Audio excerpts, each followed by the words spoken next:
વિદ્યાર્થીને આવડતો હોય જવાબ તો જે આપણે આપી છે ને કેસરી કલરની એ વગાડવાનો.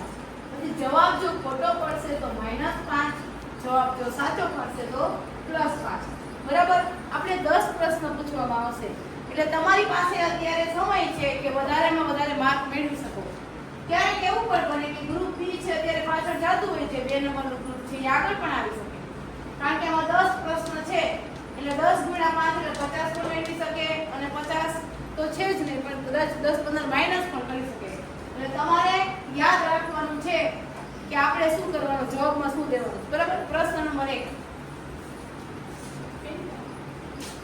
અશોક ચક્રમાં કુલ કેટલી સીધી રેખાઓ હોય છે?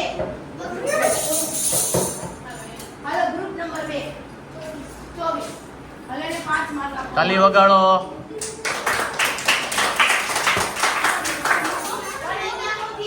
બેન્ચ ઉપર જ રાખો એટલા માટે અવાજ પણ વ્યવસ્થિત આવે અને અમને ખબર પણ પડે. એટલે કોઈ ऐसा तो नहीं ले ऐसा ले. પ્રશ્ન નંબર 2, જન ગણ મન રાષ્ટ્રગીત કોણે લખ્યું છે? જન ગણ મન રાષ્ટ્રગીત કોણે લખ્યું છે? ચલો બોલો. હાલો એને પણ +5. ગ્રુપ બી જો પાછળ હતું તો અત્યારે આગળ આવીને એના માટે તાલી પાડીએ આપણે. હાલો પ્રશ્ન નંબર 3, હર ઘર તિરંગા અભિયાન કોના દ્વારા શરૂ કરાયું છે?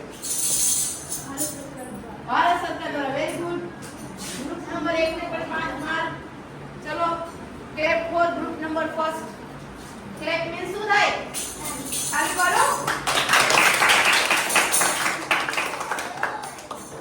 ચલો હર ઘર તિરંગા અભિયાનનો ઉદ્દેશ્ય શું છે?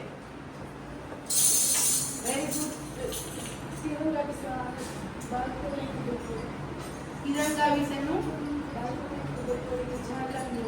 તિરંગા વિશે બાળકોને જાણકારી આપો. ચલો વેરી ગુડ. ચલો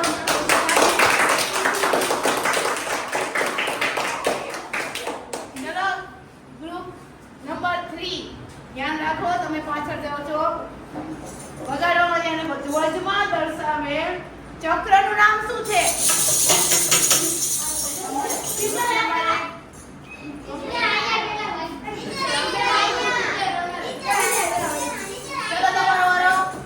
વેરી ગુડ.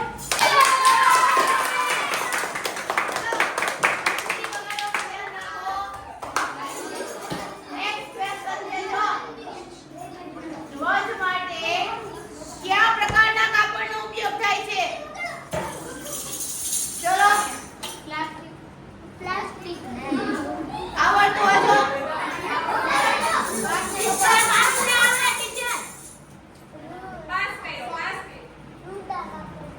ચલો નેક્સ્ટ. આ ક્વેશ્ચનમાં કોઈને પણ માર્ક આપવામાં આવતો નથી. આ પ્રશ્નમાં કોઈને પણ માર્ક આપવામાં આવતો નથી. ચલો પાસ. તમારું ગ્રુપ કીને તો નહીં મળે. ચલો હવે તમારા બેમાંથી આ પ્રશ્ન પાછો રિપીટ થાય છે. બેમાંથી જે પહેલા વગાડે એને માર્ક આપવામાં આવશે. ધ્વજ માટે કયા પ્રકારના કાપડ? ચલો સુતરાઉ કાપડ. ચલો એ પણ ખોટો જવાબ છે. હવે લાસ્ટ